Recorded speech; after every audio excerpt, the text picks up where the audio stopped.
नाशिक शहरातील अतिक्रमणाविरुद्ध भाजप आमदार देवयानी फरांदे यांनी आक्रमक भूमिका घेतली आहे। मंत्री छगन भुजबळ यांनी 2 दिवसांपूर्वी द्वारका परिसराची पाहणी केली होती, त्यावर पालिकेने तातडीने कारवाई केली। आजही भाजप आमदार देवयानी फरांदे यांनी महापालिका आयुक्त, पोलीस आयुक्त आणि महानगरपालिकेच्या अधिकाऱ्यांचा पाहणी दौरा केलाय। सध्या द्वारका परिसरात विविध ठिकाणी रस्त्याच्या कडेला असलेली दुकाने, रस्ता रुंदीकरण आणि अनधिकृत रिक्षा चालकांनी बांधलेल्या स्टँडवर कारवाई करण्याचे आदेश देण्यात आले। तसेच शालिमार, द्वारका, साडा सर्कल परिसरात अतिक्रमणामुळे वाहतुकीला मोठा अडथळा निर्माण होत असल्याचं अधिकाऱ्यांना सांगण्यात आले।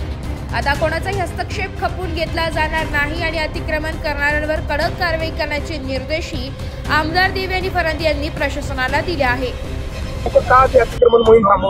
आपल्याकडे सध्या स्टाफची कमतरता आहे आणि त्यासाठीच आम्ही अतिक्रमण काढण्यासाठी आउटसोर्सिंग टेंडर काढला होता। टेंडरला प्रतिसाद नाही मिळाला, परत मग टेंडर केला, त्याच्यात आता थोडी वेळ गेली।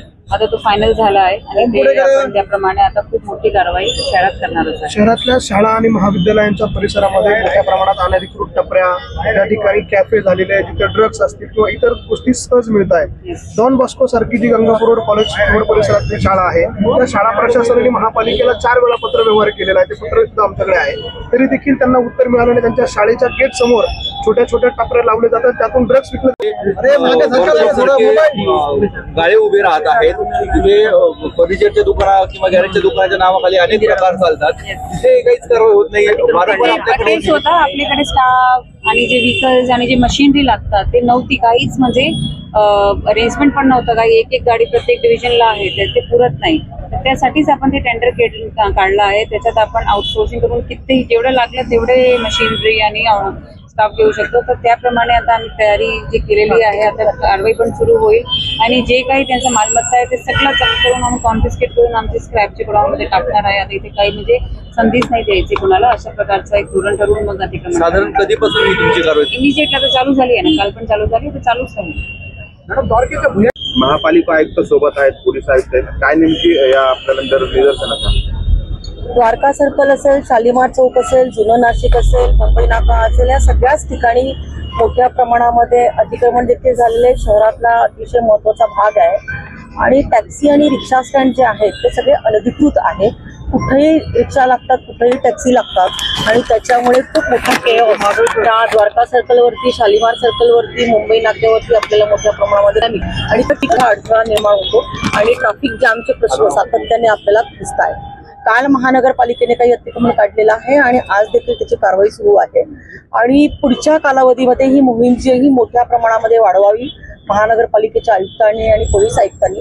आणि त्यामुळे त्यांना आज मी काही स्पॉट्स दाखवलेले आहेत आणि काही त्याच्यामधल्या काही बसस्टँड असतील, काही ज्या त्रुटी आहेत त्या दूर करून तातडीने ह्या ठिकाणी नॅशनल हायवेचे अधिकारी याच्यामध्ये उपस्थित होते आणि नॅशनल हायवेला देखील सांगितलंय की तुमची हद्द जी आहे तुम्ही आजच्या आज निश्चित करा आणि त्याच्यावरती खडीकरण आणि कॉन्क्रीटीकरण किंवा डांबरीकरण जे काय असेल ते करून घ्या। त्याच्यासाठी लागणारा निधी जर कमी पडत असेल तर मी सर्व वरच्या अधिकाऱ्यांशी बोलून तो आपल्याला उपलब्ध करून देईल। परंतु ही मोहीम जी आहे नाशिकमधला पार्किंगचा विषय असेल, ट्रॅफिकचा विषय असेल आणि अतिक्रमणचा विषय असेल, हा आम्ही निश्चित स्वरूपामध्ये अतिशय टार्गेटवरती, हिटलिस्टवरती घेतलेला आहे। कारण नागरिकांना खूप मोठ्या अडचणींना सामोरं जायला लागतंय। नागरिकांना चालता येत नाही, 2 व्हीलरवरती चालता येत नाही आणि त्यामुळे सर्वच डिपार्टमेंट्सना एकत्रित घेऊन आज ही मोहीम करण्यात आली। खरं तर नाशिक काही चालायला जागा नसते, रस्त्यावर अतिक्रमण असतं। आज तुम्ही येणार, अधिकारी येणार म्हटल्यावर सगळं तिथलं अतिक्रमणच काढण्यात आलेलं आहे। जे कारवाई करतात त्यांच्या आधी तिथे माहिती पोहोचते। महानगरपालिकेतले काही कर्मचारी ह्यांचं निश्चितच संगनमत या सगळ्या अतिक्रमण विभाग म्हणजे जे लोक अतिक्रमण करतात त्यांच्याशी आहे। आयुक्त मॅडमची माझी या विषयावरती चर्चा झालेली आहे। ज्याच्या भागामध्ये पुढच्या कालावधीमध्ये अशा पद्धतीचं अतिक्रमण होईल त्यांच्यावरती थेट कारवाई निलंबनाची करावी अशा सूचना आम्ही नाशिक महानगरपालिकेच्या आयुक्तांना परवाच्या बैठकीमध्ये महापालिकेमध्ये जाऊन मी 2.5 तास बैठक ह्याच्यावरती घेतलेली होती। त्यांना कसं बैठकीनंतर काहीच झालं नाही ना, आपण बघतोय की काल अतिक्रमण काढलं गेलेलं आहे। भुजबळ साहेबांनी पण त्याच्यामध्ये लक्ष टाकलेलं होतं आणि तुम्हाला सांगते की आज दोघंही अधिकारी माझ्या सोबत आहे।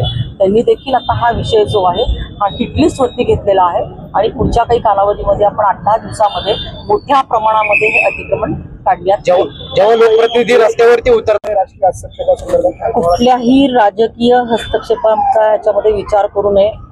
कोण याच्यामध्ये आडवं येत असेल तर त्यांच्यावरती गुन्हे दाखल करावे आणि कुठल्याही राजकीय हस्तक्षेपाशिवाय माननीय पोलीस आयुक्त असतील किंवा महानगरपालिकेचे आयुक्त असतील त्यांनी कारवाई करावी आणि नुसती अतिक्रमण काढून न थांबता त्याच्यावरती डांबरीकरण असेल, कॉन्क्रिटीकरण असेल, रस्त्यांचं रुंदीकरण असेल, फुटपाथ असतील, काही ठिकाणी सिग्नल लावण्याच्या व्यवस्था असतील, काही बसथांबे जे आहेत ते रस्त्याच्या मध्ये आहेत ते शिफ्ट करण्याचे असतील, अशा अनेक गोष्टी त्याच्यामध्ये सुचवलेल्या आहेत आणि निश्चित आपण आता जिथे उभा आहात मार्ग असं लक्षात आलेलं आहे की तो गेल्या अनेक वर्षांपासून वापरला जात नाहीये. त्या ठिकाणी काही अवैध धंदे देखील चालतात, महिलांसाठी सुरक्षित नाहीये, अतिशय घाण तिथं आणि गंदकी झालेली आहे आणि ते रस्त्यामध्ये बनवण्यात आलेलं आहे आणि त्यामुळे ते बंद करावे अशी आम्ही नॅशनल हायवेच्या अधिकाऱ्यांना सूचना दिलेल्या आहेत आणि वरिष्ठ स्तरावरती देखील नॅशनल हायवेच्या अधिकाऱ्यांशी बोलू ते जे सभ्य जे आहेत ते बंद करण्यात. अनेक अधिकाऱ्यांचं म्हणणं होतं की चुकी अधिकारी असतात, त्यांची मुलं, त्यांचा संसार, त्यामुळे शहर विद्रूप होते असं त्यांनी स्पेसिफिक महापालिका आयुक्तांना पत्र दिलेलं आहे 4 महिन्यापूर्वी आणि पोलीस प्रशासनालाही पत्र लिहिलेलं होतं. माननीय मंत्री महोदय असतील किंवा आमदार असतील, सर्व लोकप्रतिनिधी यामध्ये जो पुढाकार घेतलेला आहे तो निश्चितच आम्ही त्याचे स्वागत करतो आणि त्यांच्या नेतृत्वामध्ये नक्कीच काहीतरी नाशिक शहरामध्ये बदल निर्माण केला. संसार टाकलेले आहे, त्यांची लहान लहान मुलं सिग्नलवरच पैसे मागतात, त्याच्यामुळे वाहतुकीला देखील अडथळा निर्माण होतो आणि अपघात होण्याची देखील शक्यता आहे. तर अशा सिग्नलवरती विक्रेत्यांवरती आपण आपल्यातर्फे काय करावे करण्यात आले? मला वाटते आज ही जी काही मोहीम सर्वजण रस्त्यावर उतरलेले आहेत, माननीय आमदार असतील किंवा कॉर्पोरेशन कमिशनर असतील, तर त्या ह्याच्यामध्ये आपण जे सर्व गोष्टी विचारत आहे मला वाटतं याची उत्तर आपल्याला लवकरच मिळतील. भुजबळांनी देखील पत्र रिक्षा थांबताना आणि टॅक्सी थांबताना ते सगळे नो पार्किंग झोन मध्येच आहे. जिथे पालिकेच्या बाजूला नो पार्किंग झोनचा बोर्ड आहे तिथे रिक्षा थांबा आहे आणि जिथे सर 5 रिक्षांची जागा असते तिथे 10-15 रिक्षा असतात.